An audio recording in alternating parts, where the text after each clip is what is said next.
The sun has got his hat on, hip, hip, hip, hooray! The sun has got his hat on and he's coming out today. Now we'll all be... We interrupt this program to bring you an important announcement from Mr. Neville Chamberlain, the Prime Minister.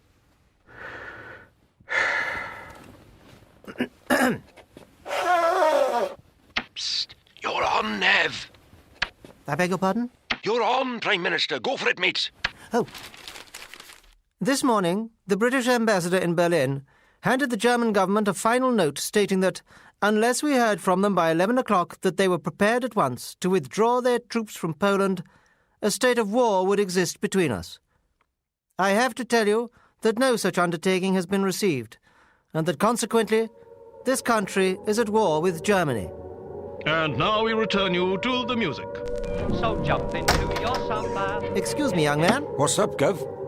What is that wailing noise? Oh, that's one of them there air raid sirens. The Germans must be sending bombers over to blow us up. What do we do? Well, we've got a bomb shelter in the basement. Down we go. But I only declared war 10 minutes ago. Yeah, well, quick off the mark, them Germans. They hit you quick and they hit you hard. They even have a word for it. They do? They call it blitzkrieg. That's awful. Oh, you're a right one to complain you started or anything. No, I never. You did too. Didn't. Didn't. Then who did? 40 million people just heard you start with that speech. No. I mean, it was that dreadful Mr. Hitler and his nasty party. I think you'll find they call it a Nazi party. Nazi, nasty, same thing. Anyway, they took over power in Germany, they took over in Czechoslovakia, they took over in Austria, and now they're taking over in Poland. The Germans invaded Poland, as you know, and we told them to get out. Well, they didn't. So we've declared war on the rotters, and we're jolly well going to throw the blighters out. Of course, it's just 20 years since the last war, and I'm sorry about this, but that nasty German leader, Mr. Hitler, has to be stopped. And that nasty Mr. Mussolini in Italy. They're all in it together. Somebody has to stop them. Does it have to be us? Us and our French friends, and our magnificent empire, the Australians, Canadians and Indians. Fine chaps. Anyway, I'll have to make that Winston Churchill chap First Lord of the Admiralty. But it's my job he's after, you know. He wants to be Prime Minister. He's after my job, the bounder. What's that? Oh, it's the all clear. Who would you believe it? A false alarm. The first German air raid of World War II never happened. Oh, well, let's get back upstairs. Oh dear, that will never do. We were running around like headless chickens just because of an air raid siren. Well, it doesn't make us look very good, does it? Makes us look a bit silly, really. Not the sort of thing you want reported in a history book in the future. Certainly not. So if we could just keep it quiet... No chance, Mr. Chamberlain. That's just the sort of story that will appear in future. In history books? No, in horrible history books. Horrible history!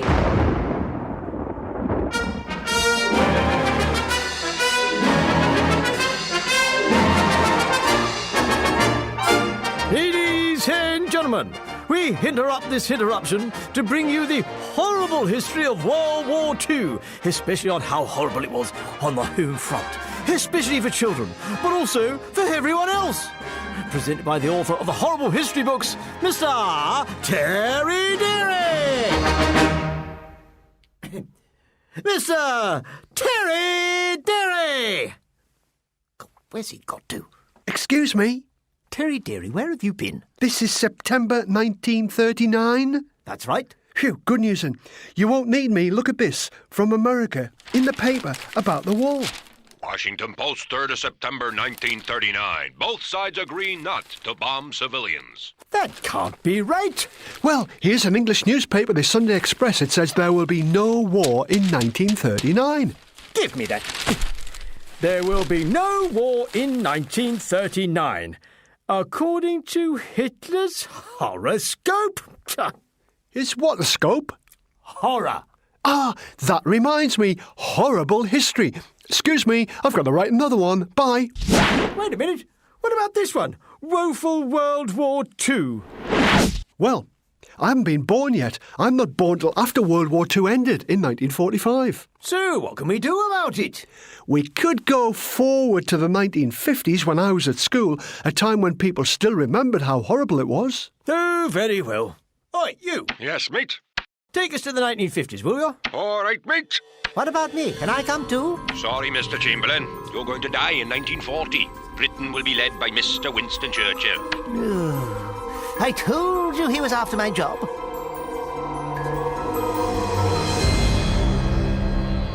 Ladies and gentlemen, welcome to Mr. Terry Deary's horrible history of the woeful Second World War.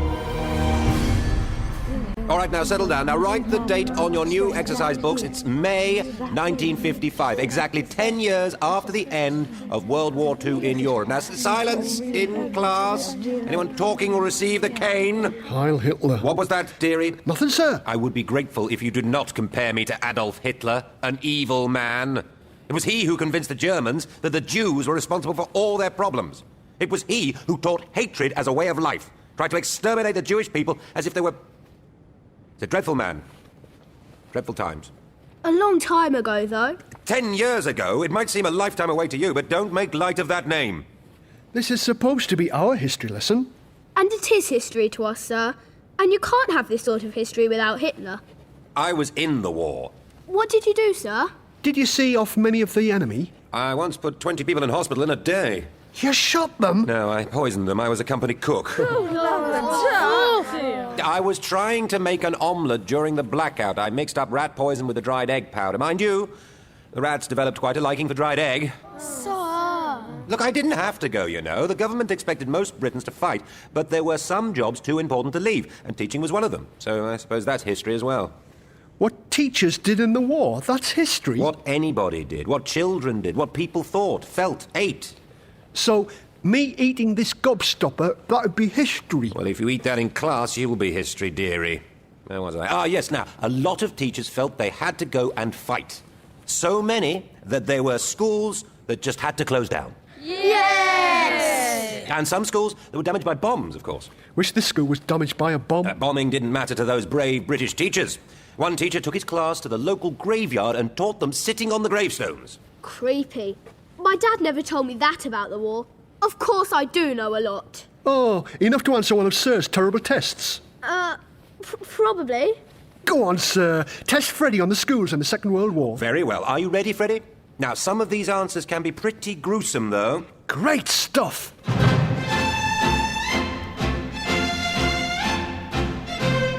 All right, now settle down.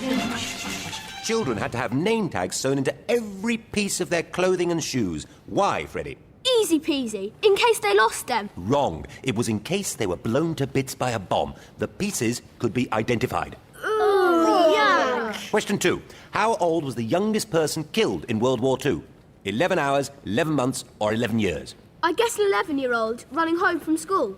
Wrong. An 11-hour-old baby was killed in a bombing raid. So how old was the oldest person, Sir? As it happens, they were 100 years old.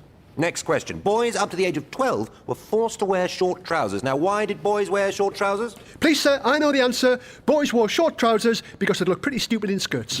Simple boy. They wore short trousers to save material. Factories were making bombs and guns and tanks and planes. They didn't want to spend precious time making material. Now, Freddie, women liked to keep their hands soft as they worked away in the factories. There was no hand cream. What did they use instead? Face cream? No, they rubbed mutton fat into their hands. It must have smelled awful. Children went around in their spare time collecting waste metal and paper and clothes to help the war effort. The group was called the COGS. But what was their song? Well, Mummy says children had to eat whale meat in the war. Some got whale meat again and again. So I suppose their song was... Well, meet again.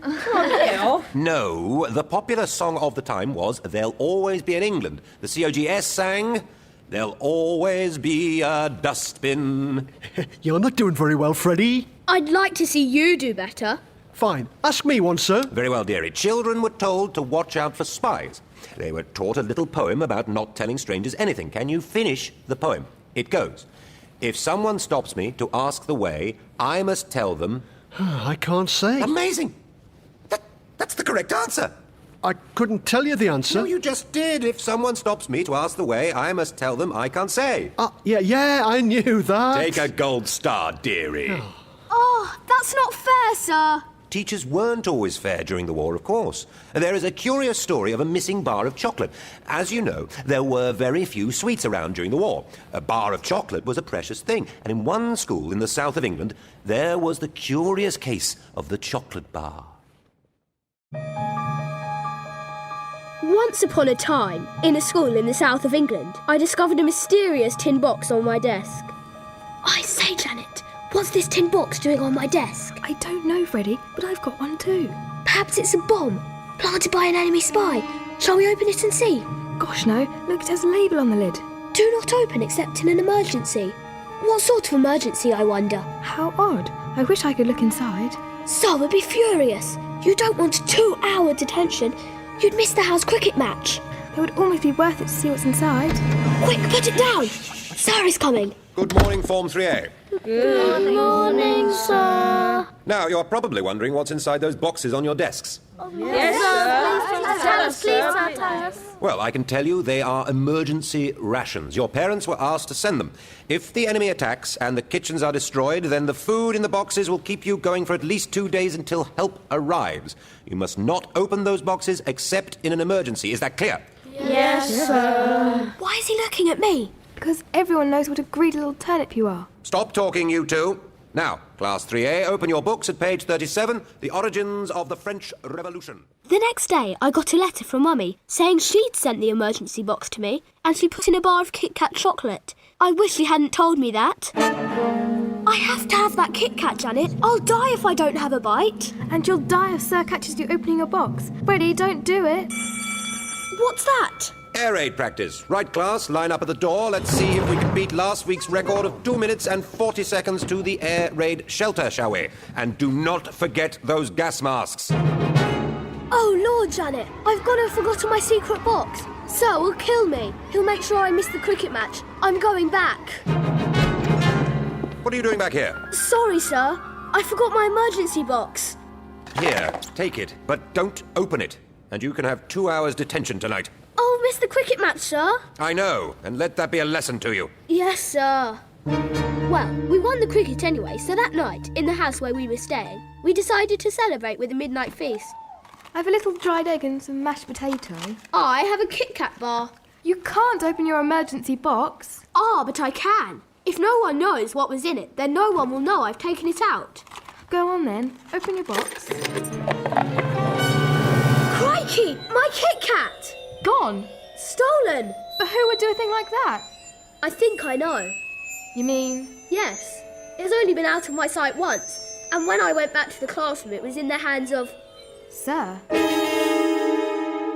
And that was a true story, wasn't it, Freddie? Oh, yes. The boy told the teacher about the stolen chocolate, and the teacher turned bright red with shame. Shocking, eh, sir?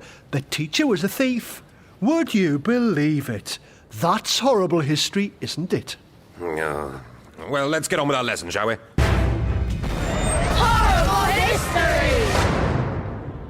Of course, the suffering children didn't just have to worry about the teachers, they also had to worry about being killed with poison gas. There were posters in the street that would scare the pants off you. They said, Poison gas. In 1916, the Germans used poison gas. We did not expect this barbarity. that was in the First World War. They forgot to mention the Brits used gas as well. In 1935, the Italians used poison gas. And of course, the Italians were the enemy in the Second World War. 1941. It is your duty to yourself, your family, and your country to be prepared. How? Don't be caught without your gas mask when the air raid wardens sound their rattles. Don't be a casualty. Always carry your gas mask. So everyone in Britain was given a mask. It's horrible, smelly rubber with little glass windows that get all steamed up. And the bottoms of the masks fill up with spit and sweat. And they're in silly cardboard boxes that fall apart. So a lot of children fastened the mask on the end of a dog lead and threw it over their shoulders. And kids, being kids, came up with new ways to use their masks. Ladies and gentlemen, boys and girls, gather round and see what I have here. Silk stockings, no ration card necessary, players' cigarettes. What about this lighter, made of genuine British fighter aircraft spare parts? And for the kiddies, this. Looks like a gas mask to me. It may look like a gas mask to you, young man, but this is the 1941 super toy. Just grab it by the strap, swing it round your head, and smash it against someone else's super toy. See who can smash the other person's first. A bit like conkers. Girls don't play conkers in our school. Quite right, little lady. So cradle the toy in your arms, paint a face on it, wrap a little blanket round, and what have you got? A doll. Excuse me, but I am too old for conkers and dolls. Funny you should say that, but hold the super toy by the straps and fill the case with your pencils, pens and bottles of ink, and there you have it. A pencil case. And that's not all. Oh, no. You can't get elastic to make a catapult, kids. Then use the rubber straps as a catapult. Fill it with ink pellets and ping them at your teacher. Ow, who did that? And lastly, you can place one super toy on the grass here and the other a couple of yards away there. And what do we have? 2 gas masks on the grass. How amusing. I like your style. No, young man, we have a pair of goalposts for football or hockey. Amazing. I didn't know. So, come on, get your gas masks here. Just half a crown. Thank you, miss. Thank you, young sir. Isn't it amazing how thick some people can be? Well, World War II was a good time for some people. No sweets, no food, no petrol for cars. Ah, funny you should mention that, young man. Petrol. You can get petrol if you need it for business, but there is a red dye in it to stop you selling it for a huge profit. So, you can use one of these here gas masks to get rid of the dye. Look. Pour red petrol through the gas mask filter and it comes out clear. Ooh, hey, gas tech, and I've forgotten my gas mask. I've got one here, sir. Only a pound to you. It smells a bit of petrol. Better than being gassed. I suppose so. Sir, I recommend you don't light that cigarette, sir. Sir? Horrible history! of course, an even better way to save the children from the gas and bombs was to send them away to the countryside. The enemy bombers attacked the big towns like London, or the towns where the British made their war machinery, like Coventry. They didn't waste bombs on villages and small towns, so the British government made a plan to evacuate the children to the countryside. So, Tom and Edith, you'll be going to stay with some nice family in the country. Are you coming with us, Mum? No, there's no room for me. But I'll visit you once a month or so. But I've never been in the country before. There's all sorts of wild animals there. We might get attacked by cows and sheep. I've seen them in pictures at school. Or chased by chickens, Mum. Or battered by bulls. I'm scared, Mum. It'll be just like a holiday. Now, come here, Tom.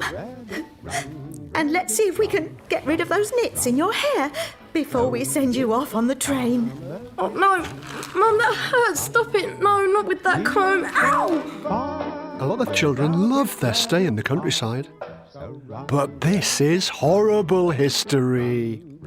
So let's hear some of the true stories told by the children who didn't like being evacuated. Dear Mum, please can I come home? Let me tell you about this place. It's even worse than London. The farm is 3 miles from the nearest village, and I'm so lonely. The only water is cold water that the farmer's wife pumps up into the kitchen. And as for the toilet, it's down at the end of a long garden, and it's just a hole in the ground with ashes at the bottom to soak up the poo. At night, I always go with the farmer's daughter. It's so scary. Spiders in the toilet. Horrible. Not a lot of fun for us spiders either. Duck, lads! We fed the chickens every day, so I thought they were pets. I was so upset when the farmer grabbed one and killed it and plucked it. Then, when I watched them slaughtering the pig, I started to have nightmares. They didn't care. Ha! This is our way of life, child. You're a simple spoilt brat and you know nothing. And they have a farm worker. They give him dinner every night, but they won't let him sit at the same table as the family. It's like he's some sort of slave. Seth don't sit with a family, do he, Seth? No, farmer. I bite me good enough. And if anything goes wrong in the house, I always get the blame. The farmer's daughters gang up against me. They tear my books, and they rip the arms and legs off my doll. So please, Mum, can I come home?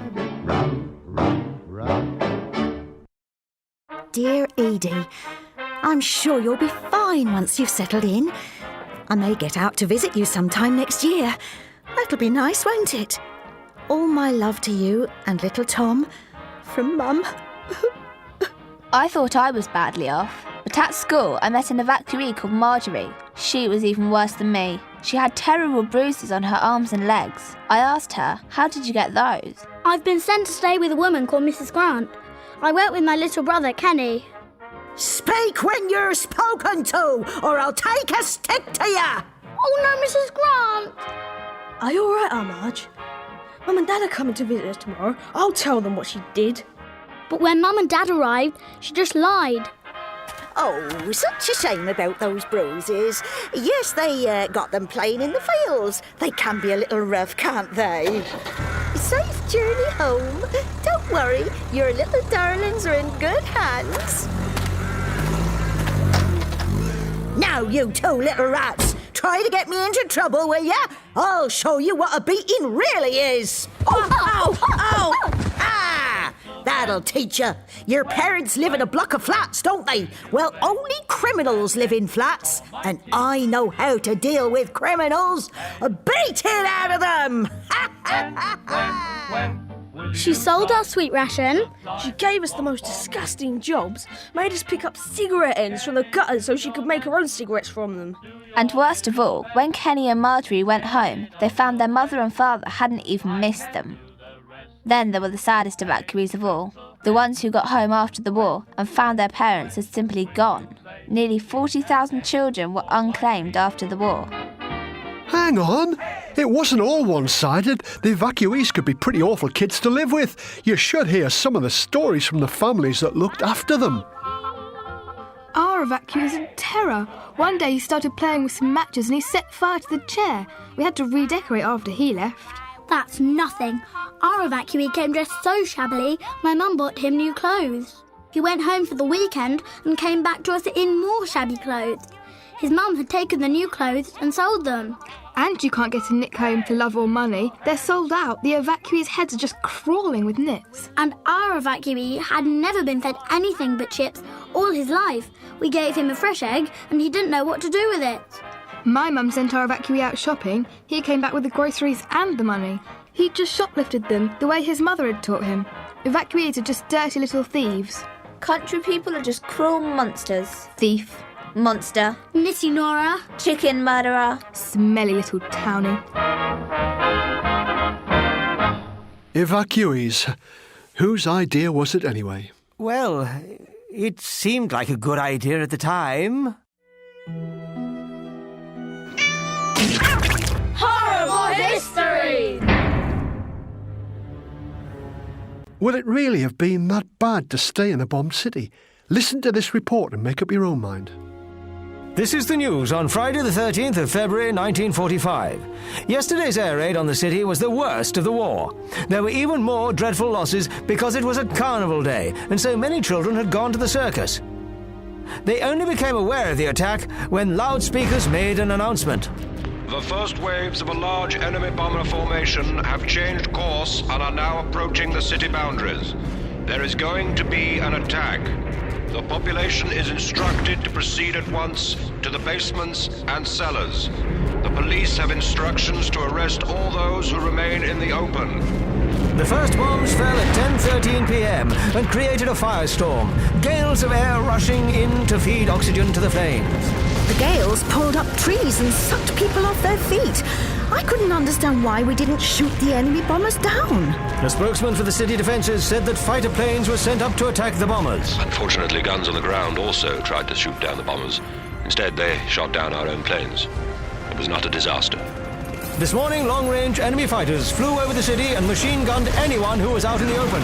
A report is coming in from the cathedral. I'm here outside the cathedral and I have to tell you, it is a scene of utter carnage. An enemy plane flew over and shot at a children's choir, and there are dozens of dead and wounded. The pilot was so low, he must have known they were children and not our soldiers.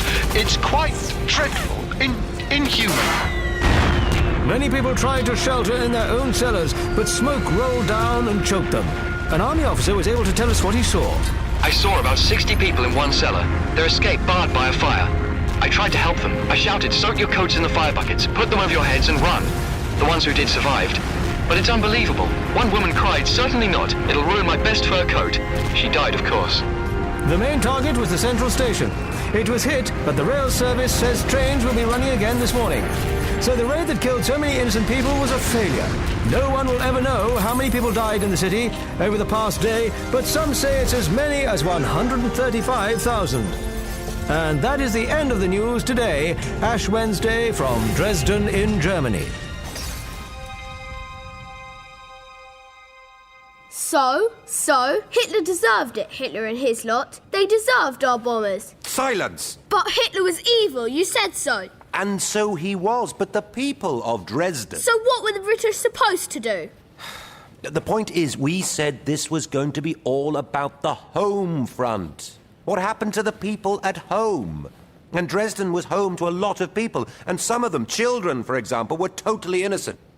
Deary, are you eating? No, sir. I'm imagining eating because I'm imagining what it must have been like when there was rationing, sir, and people couldn't have sweets like the one I've not been eating just now, sir. I mean, everyone's got to eat. Everyone's got to eat, and we Americans know that Britain is an island, a small island that can't grow enough food to eat, which is why I'm happy to captain this ship and to dodge the German torpedoes and make sure ships like mine deliver the vital grain, so that even though bread is still on the ration, there's going to be enough bread to put on your table. That was Captain Chuck Miller of the American cargo ship, the Minnesota. Thank you. You haven't got any tinned ham or any of those Californian peaches, have you?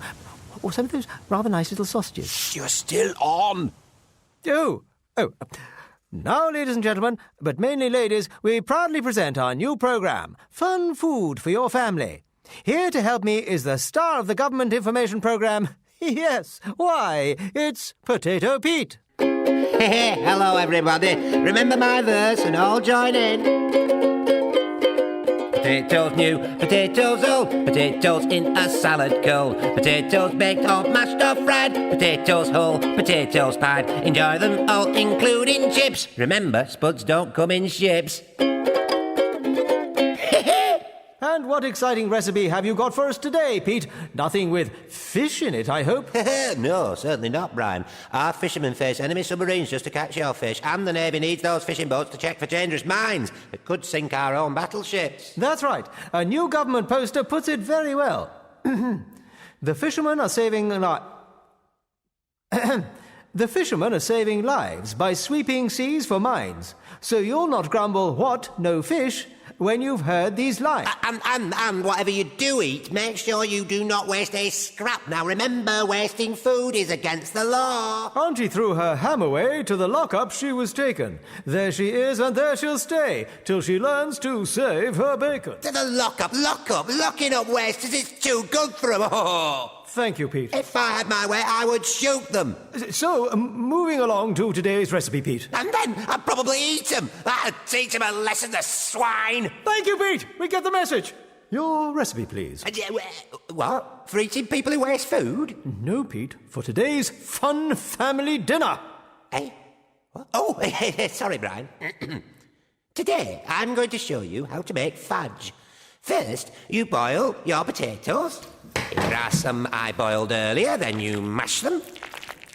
Then you make them into little cakes, and then you fry them till they're golden brown. Then eat them. Delicious. Or, even better, don't peel them, eh, Pete? Oh, yes. That's right. Remember what the Minister of Food, Lord Woolton, tells us? Those who have the will to win cook potatoes in their skin, knowing that the sight of peelings deeply hurts Lord Woolton's feelings. And what other news have you from the Ministry of Food, Potato Pete? Well, I'm glad you asked me that, Brian. Glad you asked me that. Lord Woolton, love him, suggests we look for new types of meat. Such as? Such as squirrels and crows. I have a very nice recipe here for squirrel tail soup. And write to the BBC for Pete's special recipe for bullock brain broth. Yummy. And a reminder, don't throw your stale bread out for the birds. That's right. Anyone caught throwing bread out for the birds should be shot and eaten. Oh, eaten in a pie. Thank you, Pete. We don't shoot people in Britain.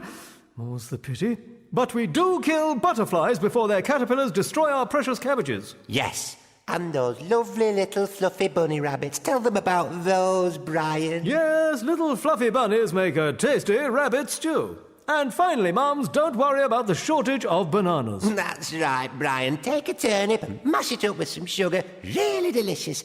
Looks like banana and almost tastes like banana. Well, that brings us to the end of today's Top Tip programme. It's thank you to Potato Pete, and don't forget, it could be worse. Oh, it could be, Brian. You could be living in Germany. The people there are so short of meat, they are living on vegetables. As a result, the German people are all turning green. Potatoes new, potatoes old, potatoes in a salad cold, potatoes baked or mashed or fried, potatoes whole, potatoes pied. Enjoy them all, including chips. Remember, spuds don't come in ships.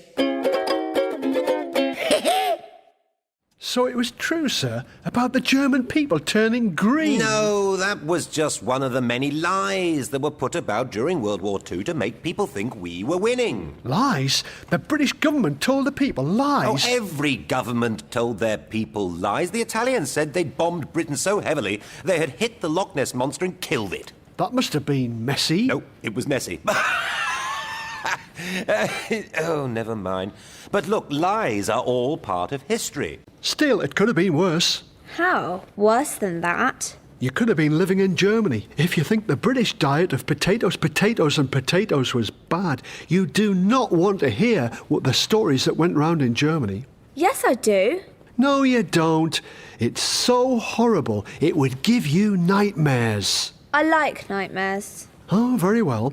Here is a horrible story told about what happened in one German town, and the story goes something like this. The little girl ran down the bomb-ruined road, past the hollow houses, and stepped carefully round the rubble. She was as thin as the rain that fell, and the soles of her shoes were thinner. She clutched a small loaf of black bread to her thin chest. It was growing dark, and she wanted to get home before night fell and the rats came out. Even if they'd been working, the twisted lampposts would not be lit. She stopped. There was a soft, regular click coming from a side alley. She froze and turned her head slowly towards the noise. A man in a heavy army coat and carrying a white stick was groping his way towards her. She stepped back, and a stone clattered at her feet. The man stopped, raised his white face and eyes, covered by discs of dark glass. Is someone there? Yes, sir. Young lady, what's your name? Gerda, sir. Oh, Gerda. That's a lovely name. Gerda, would you like to do something for the homeland? Something to help us win this war? Stop the bombs falling each night and set us free? Oh, yes, sir. Now, are you a loyal child? Yes, sir. Well, then I can trust you with my secret. I have a very special message. It must be delivered now, but I'm blind and weak. I need a nimble young person to run like the wind. Now, do you know Linden Street? Yes, sir. Well, there's a shoe shop at number 27. Go in and tell the old cobbler that Hans sent you. And give him this. Now, whatever you do, you must not look in the envelope. No, sir. Good girl. Stop for no one. Tell no one. Trust no one. Now run along before it gets dark. Gerda took the envelope, turned and ran through the empty streets, past the shattered ruin of her old school and the splintered stumps of the trees in the park. The grass was mostly mud, and her thin soles slipped as she sprinted across the park lawns. At the far side of the park was the police station. An officer, pulling the blackout curtains across, watched her. Getting dark. Must deliver the letter and get home before it gets dark. Oh!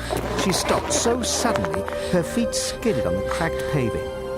She calmed herself, turned, and walked into the police station.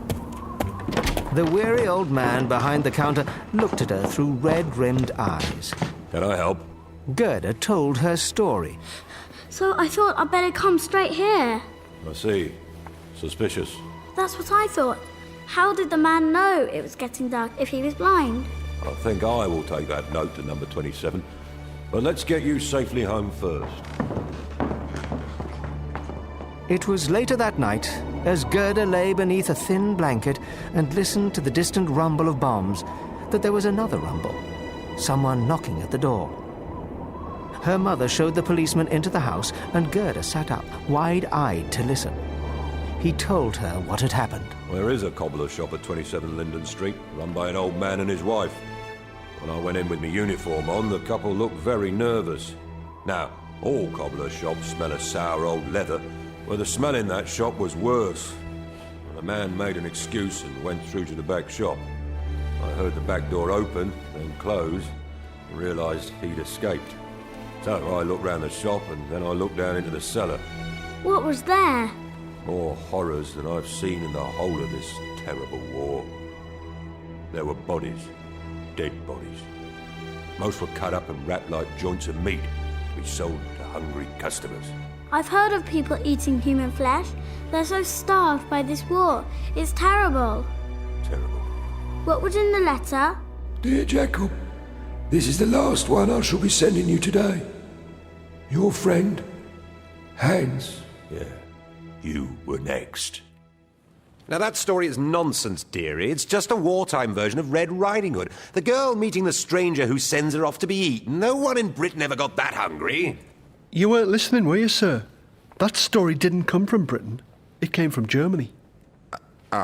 Well... You see, we hear lots about how the kids suffered in Britain from the war. We forget kids suffered even worse in Germany. Horrible history! Yes, the German people suffered bombing and starvation just as much as the British. And the awful thing is, you couldn't do much about the bombing. No, not true. There was the blackout. Put that light out! Oh, the blackout. Where you weren't allowed to show any lights at night so enemy bombers couldn't see your town. At least that's what they thought.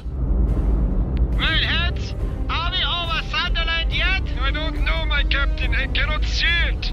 Where is that? You should be able to see the light. I can't. It is somewhere down there in the dark, but I can't see it.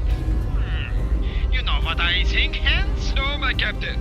I think they have switched off all the lights. No, that is cheating. Oh, what a rotten trick to play on us. Ah, well, I suppose we just have to take our bombs and fly home. I reckon the blackout didn't really work anyway. Cities gave off a glow at night, and all the curtains and dark streets didn't stop the enemy bombers finding their targets. What the blackout did do was cause an awful lot of problems for the people on the ground. I bet my teacher was one of those that went around teaching people about the blackout. Ladies and gentlemen of Puddlewick, thank you for coming along to All Saints tonight. This evening, we have a special guest from His Majesty's government to tell us about the blackout. It is my privilege and pleasure to present Mr. Longworth. Thank you, Vicar, and good evening, residents of Puddlewick. Now, I do not wish to frighten anyone, but we are all in terrible, terrible danger. I'm frightened. You all know the blackout laws. Street lights are covered in masks, so only a pinpoint of light can be seen beneath them. That's to stop you walking into them. Didn't stop my Bert. Cars, too, must have their headlamps masked. They can't see where they are going, and pedestrians cannot see them. As a result, there has been a huge increase in the number of deaths on the road. Oh, that'll be my wife, late as usual. And as you know, there is no smoking allowed in the street. Only last week a man was fined for lighting a cigarette in the street during an air raid. Serves him right. Filthy habit. Wouldn't let my Bert smoke in the house. Now, I don't want to frighten anyone, but there are some people out there taking advantage of the dark streets to commit crime. I'm frightened. Some Cambridge children thought it funny to hide in the graveyard and jump out at people waiting at the bus stop. They, of course, were thrashed. Good thing, too. And in Peckham, 2 youths even went so far as to paint skeletons on black sheets in luminous paint to terrify passers-by. Worst of all was the Blackout Ripper. He used the blackout to cover murder. Oh, Lord. Jack the Ripper was never caught. Luckily, the Blackout Ripper was carrying a gas mask and dropped it after his last crime. It had his name inside, and the police were able to trace him. He is to be hanged next week. That'll stop his little game. Now, it seems the blackout itself has been causing problems. I'm here tonight to offer a few suggestions. Puddlewick Council has been asked to paint white lines along the edge of every pavement so you don't step into the road and get knocked over by one of those blacked-out cars. I don't know where they get the petrol from, what with all the petrol being rationed. Everyone is advised to walk on the left of the pavement so they don't collide with people going the other way. Doesn't stop people walking into the back of you, though, does it? Now, I'm glad you mentioned that. Ladies who wear dark coats should put white material inside them, then, in really dark places, turn them inside out so the white shows. Daft, that is. It could save your life, madam. What about my Bert? Well, as for the gentleman, the government recommends that you wear your white shirt tail hanging out at the back of your trousers so that you can be seen. What about my black cows? I gotta drive them across the road every night to milk them. Vicar's wife nearly hits them every time. The government is suggesting that you paint white stripes on black cows. Oh dear, an air raid. Everyone get home as quickly as you can. Where is the nearest public shelter? No need for that, Mr. Longworth. Please, come back to the vicarage with me. It's dark. It's the blackout, you know. Yes, I know. Through the gate here. Where's the curb? No white lines painted here yet. You can see why we need them. Where is the curb? What's that smell? Gas. Where's my mask? No, it's not gas. What's that noise? Shh. Stand still. I think I'm going to pray now. Quiet. Stand perfectly still. Where are you? I can't... Oh, my goodness. I can feel something. What? It's alive. What is it? Pull yourself together, man. Stand still. Oh, my God. Can you feel something? Yes. It's very hard, very rough surface with... What's this? Hair. On a wet... Oh, my God, it's moving. It's still... It's knocked me over. Vicar, where are you?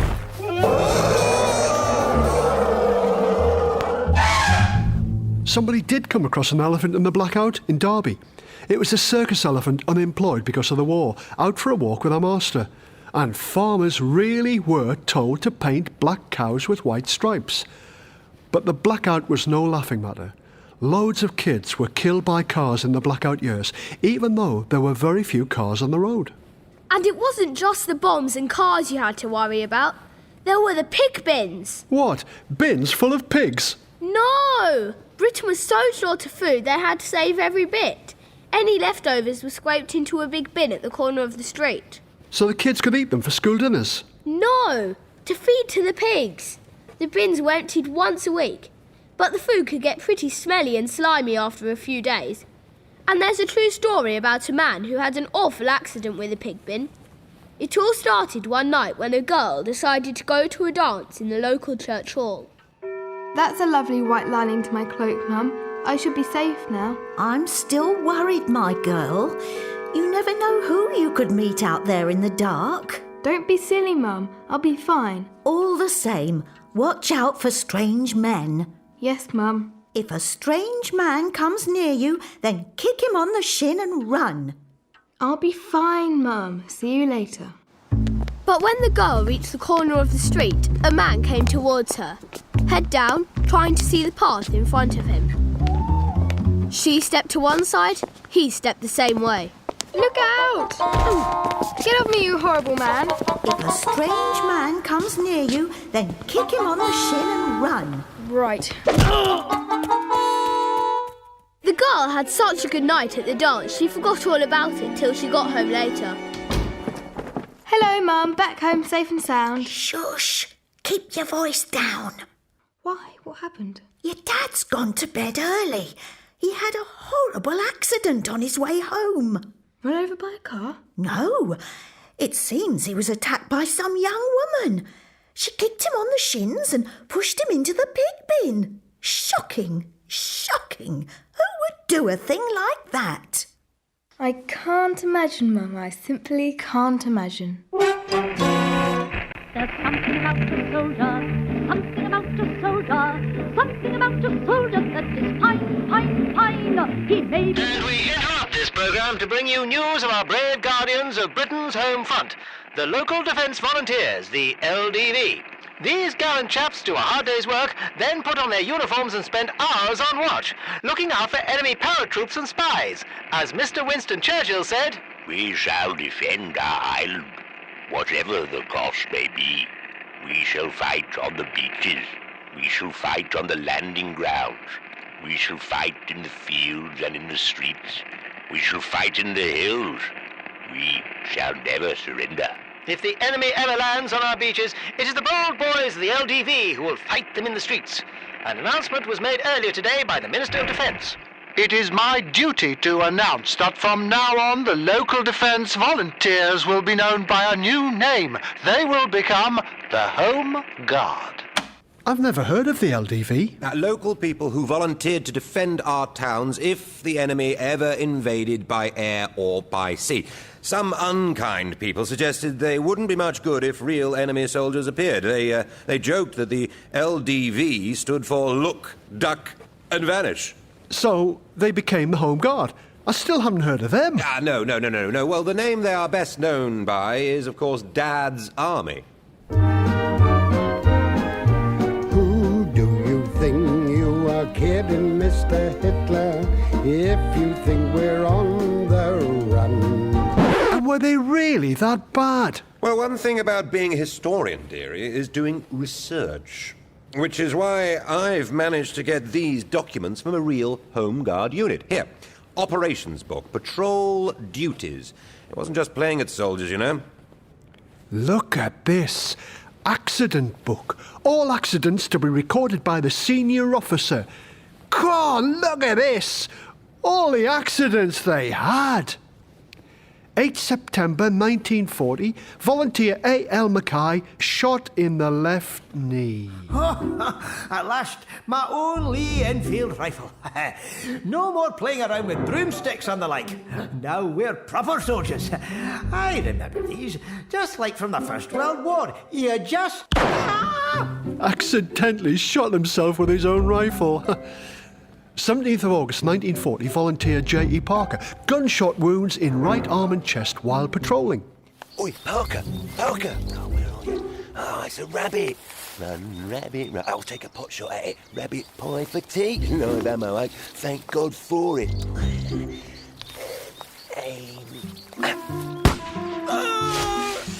Accidentally shot by volunteer Lumsden whilst on patrol. I got it, Parker. Parker? Oh, Parker! Wait here while I get help.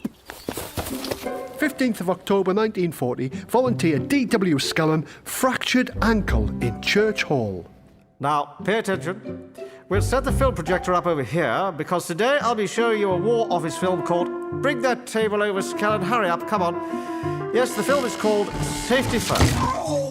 Collapse of table whilst attending a lecture. Must have been an enemy table. 19th of March, volunteer J.O. Davison, splinter of wood flew up and went through thumb. Well, now that Skellen's been stretched to hospital, start the projector, Davison. Don't lean that rifle against the... It'll fall, man. Her rifle went off in Church Hall. Even the floors were out to get you. And so was your uniform. Look. Volunteer J.H. Cray sliced top off finger whilst fastening strap to steel helmet. Ouch! Nasty. And as for hostile animals, volunteer R. Thatcher was knocked off cycle by a dog, damaged knee and wrist.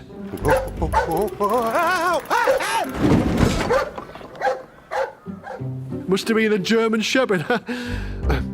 A volunteer Greenstone injured leg run into by a bicycle in the blackout.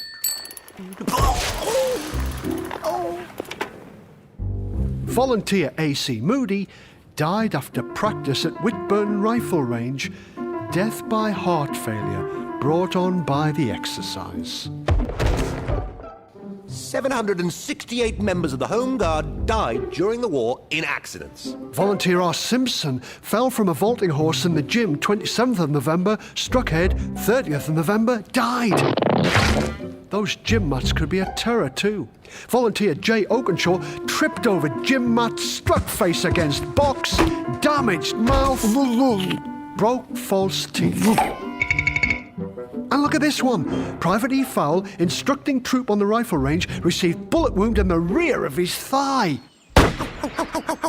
They shot their own teacher in the bum. Well, don't go getting ideas, dearie. It's tragic. It's not at all funny. It wasn't just the Home Guard who suffered. One man was cleaning his rifle on the kitchen table. What's that nasty thing, George? On my clean tablecloth, too. I hope it's not dirty and oily. No, dear. And I hope it's not loaded, is it? Yes, dear. A wife was shot dead, another innocent victim. It's sad. But talking about innocent victims, look at this entry. Saddest of all. Private Charles Stapler, 24th of April 1943, 2 broken toes, fell off motorcycle after running over a cat. Very sad, but what happened to the cat? Well, we'll never know. Just one of those little tragedies of war. Not so much a little tragedy, more a catastrophe. Good Lord. But World War II wasn't just about fighting men suffering. Everyone was short of food and clothes. The government said you could only have so much every week. They gave you books of coupons and you couldn't get more than your ration, even if you were rich. Well, it didn't always work out like that in real life. Dad, can't we have some proper music on, Dad? Some jazz or something? It's the BBC, girl. This is what we stay tuned to for the latest news. Don't know why we bother. It's all bad news. Now, here we go. We interrupt this programme to bring the latest news of the government's rationing programme. As from today, the following laws apply. Here we go. You already said that. Men's suits. These must have no more than 3 pockets. They must have no more than 3 buttons on the front and none at all on the cuffs. The trousers must be no more than 19 inches wide at the bottom. That's 48 centimetres. And turn-ups at the bottom are banned. Why? These measures are to stop wasting material. That's what's known as a turn-up for the books. I do wish you'd stop interrupting. These measures are to stop wasting material. Save more if they made the trousers narrow around your beer belly. You're right there, Mum. There are also new rules for women's clothes. Here we go. We should stop saying that. There must be no elastic waistbands, no fancy belts, and high heels must be no higher than 2 inches. That's 5 centimetres. As for ladies' lower undergarments... Knickers. Shush. At present, these need 2 clothing coupons. A scandal. But larger ladies who need larger undergarments... Knickers. With longer legs and elastic... Far more comfortable. Will need 3 clothing coupons. You what? And finally, for boys... Here we go. Boys must wear short trousers up to the age of 12 years old. Quite right. And now we return you to the music. You're not getting me in them little knickers. No, dear. Only one thing for it. I'll have to get around to Aunt Agatha's house. She died yesterday. Exactly. Oh, Mum, you're not going to pinch her knickers and wear them, are you? Certainly not. I'm going to pinch her clothing coupons before they find out she's dead. And sweetie coupons. And food coupons. We interrupt this programme to bring you a government warning. Here we go. Because of the shortage of fuel, a lot of families have been leaving their gas cookers on in order to warm their houses. Gas company advisors say this is very dangerous and could result in a serious...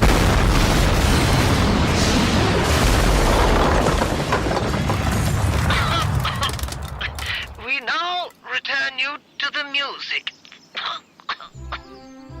All in all, the Second World War was a miserable time for some people, but a marvellous time for others. There were certainly a lot of stories of heroes. The most unlikely people and creatures became heroes in the terrible Blitz on Britain. How can a creature be a hero? Oh, I'm glad you asked me that.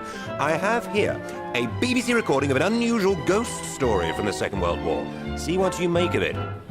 Let's leave you with a story to bring a little warmth into these bleak Blitz times. It's a story about a cat called Faith. Come in, Rodney Fotheringay, at a Blitz building in London. Thank you, Brian. Yes, people here are calling it the Miracle Mouser of St. Augustine's Church. I have here Rector Ross, the vicar of St. Augustine's. Yesterday, he climbed from the rubble of his church to tell of Faith, his white cat's perfect prediction. Faith the cat had been with us for 3 years. Last week, she had 3 kittens, and she kept her kittens on the top floor of the church house. I was happy for them to be up there, out of everyone's way. And what happened 3 days ago? Well, 3 days ago, she carried them all down to the basement and tucked them up into a corner. I thought it was a bit damp and dusty down there, so I carried them back to the top floor. But I gather she took them back to the basement. She did. And every time I carried them back up, she took them back down again. In the end, I gave up and left them in the basement, the room we use as a bomb shelter. Until last night, of course. And what happened last night? As you can see, we had a direct hit from a bomb. The top floor was demolished, but I found Faith and the kittens safe in the basement corner. So you believe Faith knew 3 days ago the house was going to be hit by a bomb? I'm sure of it. Faith can move mountains, as it says in the good book, yea, as well as her 3 kittens. Amazing. And I hear the People's Dispensary for Sick Animals plans to give Heroine Faith their silver medal. Now it's back to you in the studio. Certainly something to give us all pause for thought. We're all asking, meow, she did it. It's good evening from us here at the BBC. I bet that Mr. Chamberlain would have been proud of that cat. No. Mr. Chamberlain started the war, but he died in 1940. Don't you remember the start of this lesson? This is 1944. Hello. Winston here. Churchill, you fool, Winston, who put me through to the king. He called me, but I was too busy practicing a speech. And a small battle is breaking out between the Prime Minister and the King.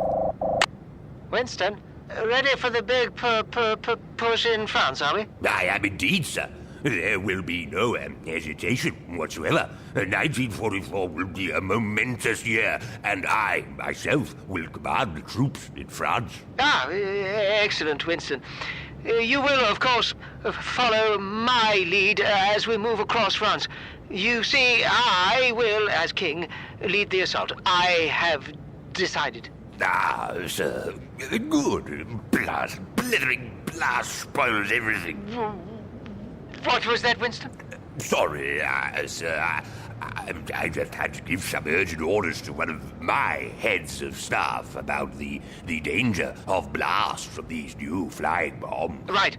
Well, what about the idea of me leading the invasion into France? Well, your bravery is admirable. The risk of your majesty being blown to royal bits by a landmine, the royal forehead being pierced by the bullet of some Nazi sniper, or the royal soft parts being splattered against some French farmhouse by a mortar. I would be honored to pick up the bits and bring them back. Our Britain will be strengthened by your noble sacrifice as we prepare for victory. My sacrifice? You might just as easily be splattered or shot. We might both be. Well, we can't both risk it, can we? Who'd run Britain? Yeah, good point. So you'd better not go. Bad luck, Winston. Very disappointing for you. So, neither of us will go. Fine. Good. Then that's settled. Queen all right, is she? Fine, thanks. Good. Well, goodbye, Your Majesty. No time to chat. I've got a war to win, you know. Men to command, speeches to write. My country needs me. Goodbye. Glory, you see. Both men wanted glory, to go down in the history books.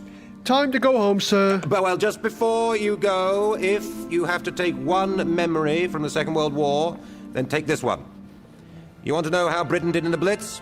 Let Mr. Churchill sum it up.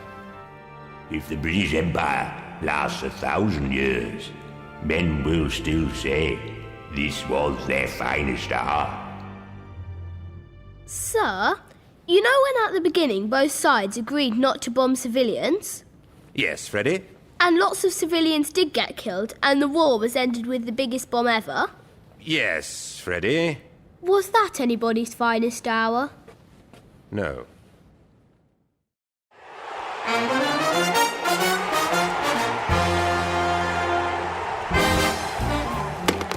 Hello? Churchill here. Winston Churchill, Winston Bloomin' Churchill, the man who's just won the war. Put me through to the king. Hello? I say, have my sausages turned up yet? Your Majesty. Winston here. Winston! Oh, we won then.